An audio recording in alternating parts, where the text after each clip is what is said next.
गुरु का तुम्हारे घमंडों के ऊपर गुरु का निगरानी रहा, एक पल के लिए भी गुरु अपने शिष्यों का साथ नहीं छोड़ता है, और टारगेट हमेशा यही रहता है कि ये कहीं अहंकार, कहीं ये अपनी सोच की शक्ति के बल पर अपनी ही भलाई के चक्कर में पड़ करके ये डूब नहीं रहा है,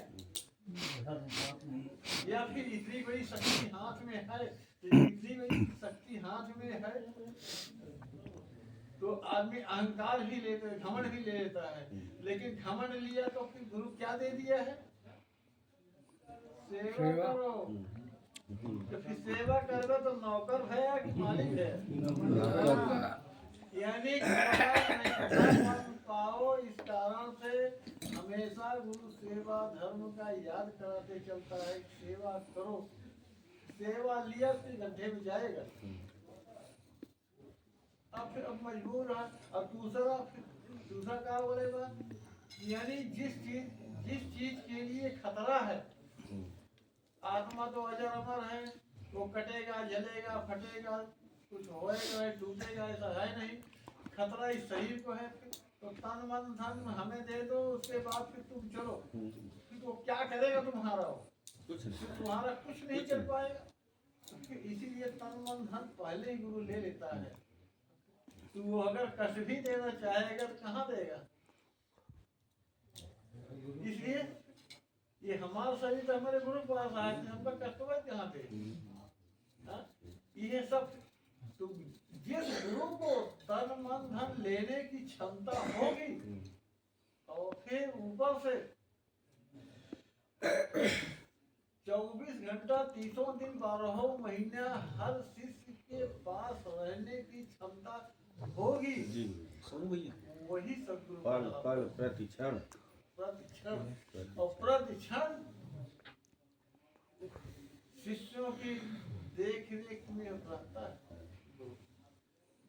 प्रतिक्षण सीसीटीवी तो सीसी कैमरा के सामने हो, एक पल का भी सीसी कैमरा कभी हो सकता है बिगड़ गया, हाँ फिर नहीं कैच कर सकता है, लेकिन ये सदगुरु रूपी सीसी कैमरा ये सामने से एक पल के लिए भी अदृश्य नहीं हो। तुरंत गुरु जी मार्गदर्शन तुरंत मिल जाता है, ये उचित है, ये अनुचित है। फिर जिस समय चाहा उस समय परीक्षा लेके देख सकत कि हमारे सामने हमेशा सदगुरु है कि नहीं, तो वही सदगुरु कहलाने योग्य होता है।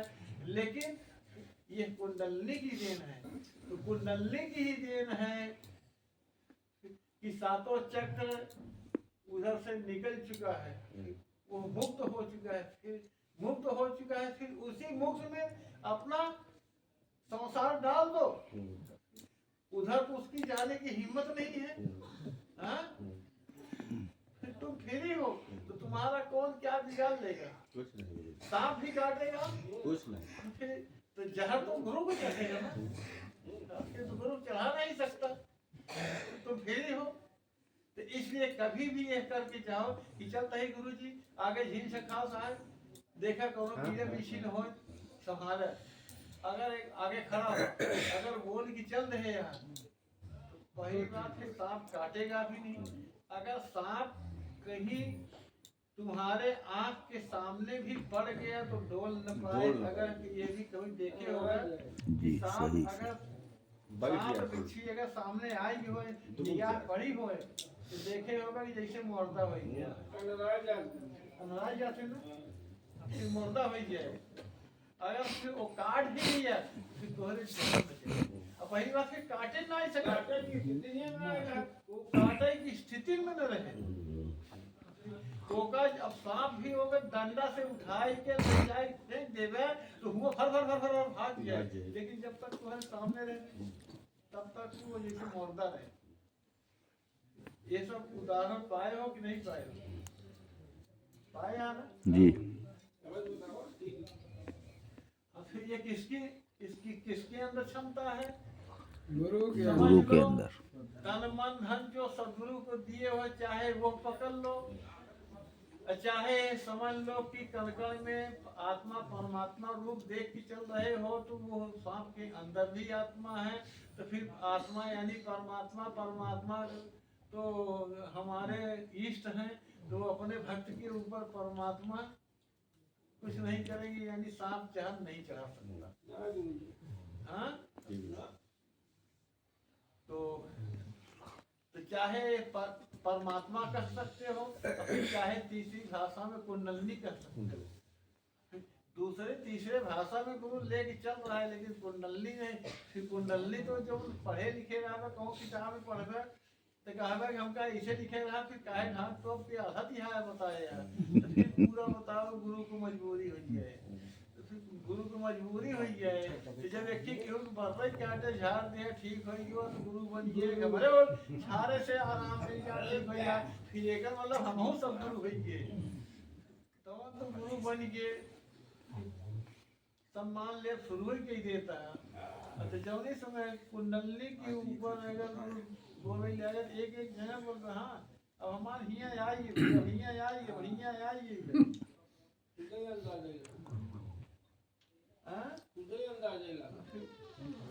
तो जब एक ही बर्रा झाड़े से गुरु बन सकत है, तो एक ही दिन में मुक्त हो सकत है।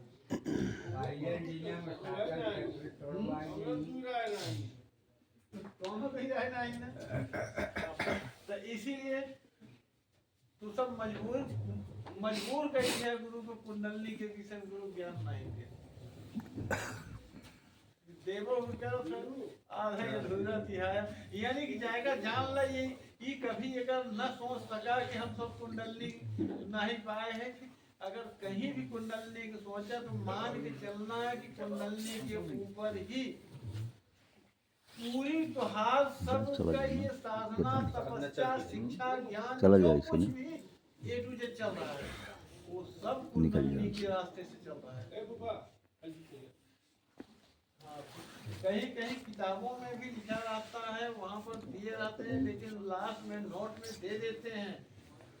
होता जरूर ऐसे है, लेकिन बिना किसी योग गुरु के सानिध्य में प्रयास मत करना, नहीं तो जीवन को खतरा। योग गुरु के सानिध्य में। लेकिन फिर कहा सबके कुंडली जागृत है, कभी आज तक कुछ भी समझ पाया? हाँ, एक भी समझ पाए होगा। कभी पीठ ही रीढ़ी पर ऐसे लागत हो जैसे 10 20 50 100 की चिमटी देंगे। अरे जब दोनों साधनाएं चढ़ी तब समझ में आएंगे। जो साधक होगा उसके लिए बहुत है, फिर जो साधक नहीं, इसलिए कि साधना के द्वारा ही वो कुंडली को ऊपर चढ़ाया जाता है। अगर जो 7-6 महीने साधना नहीं किया, जो जागृत है वो जाकर के फिर वही नाक के नीचे वो अपने मूल स्थान में बैठ जाता है। इसलिए जो नहीं साधना कर रहे हैं फिर वो भी बोल रहे हैं, फिर उसका हम क्या करें। लेकिन जो साधना कर रहे हैं वो अपना देख सकते हैं कुंडली पीठी जहाँ से नाभि से खींच के गुरु लिया है कि बीच पीठी पे करे रहा हो, आज वही चुनचुनात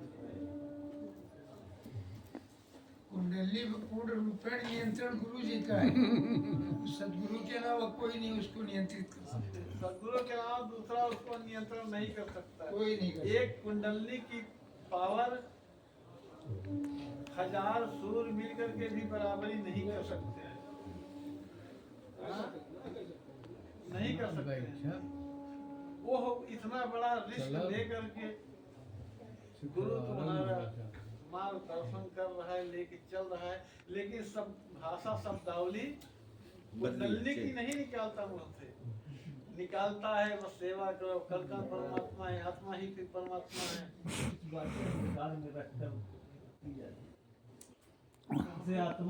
आत्मा जब तक शरीर में रहती है, सातों चक्र के गुरुजी व्याख्यान भी तो अलग अलग हैं। ज्यादा ना बताओ कि वो मिला है।